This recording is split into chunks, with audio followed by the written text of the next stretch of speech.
নমস্কার, সবাই কেমন আছেন? আমি স্নেহা আপনাদের কাছে নিয়ে এসেছি নতুন একটি ব্লগ।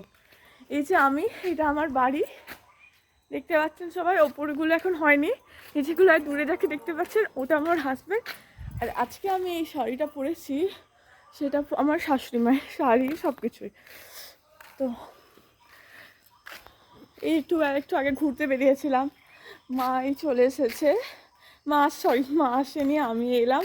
আমাদের পায়রাগুলো একদম, দুটো পায়রা আছে, দেখাচ্ছি দাঁড়ান আপনাদেরকে। এই তো পায়রাগুলো ঢুকে পড়েছে,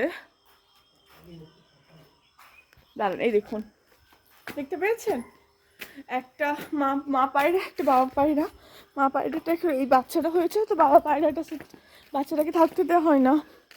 তো দেখুন, এটা আমাদের বাড়ি। হ্যাঁ, আমার বিয়ে হয়েছে উত্তরপাড়ায়, আর আমি বাড়ি ছিল দক্ষিণ পাড়ায়। তো এই 1 কিলোমিটার ডিস্টেন্সটাই অনেক কিছু বলে দেয়। This is my husband. I'm so lucky to getting him. He so much support me.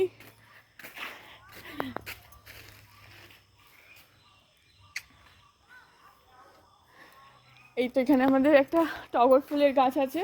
আমি প্রতিদিন এই ফুল গাছটা থেকে ফুল তুলি। এখানে একটি সাদা জবা আছে, আমি জানি না নামটা কি, মায়ের কাছ থেকে জেনে বলবো অবশ্যই আপনাদেরকে। কালকে ফুলগুলো সকালে দেখাবো।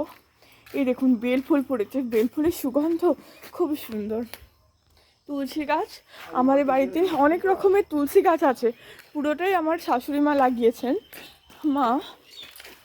মাকে আমি তো প্রথমে শাশুড়ি মা না বললে তো আপনারা বুঝতে পারতেন না, এবার থেকে আমি মামুনি বলবো, ঠিক আছে?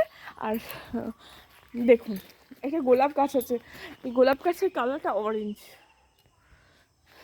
আর চারিদিকে অনেক ফুল গাছ, অনেক।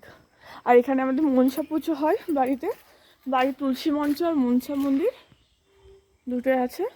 আম গাছ দেখতে পাচ্ছেন দুটো, এখানে অনেক আম গাছ ছিল, কিন্তু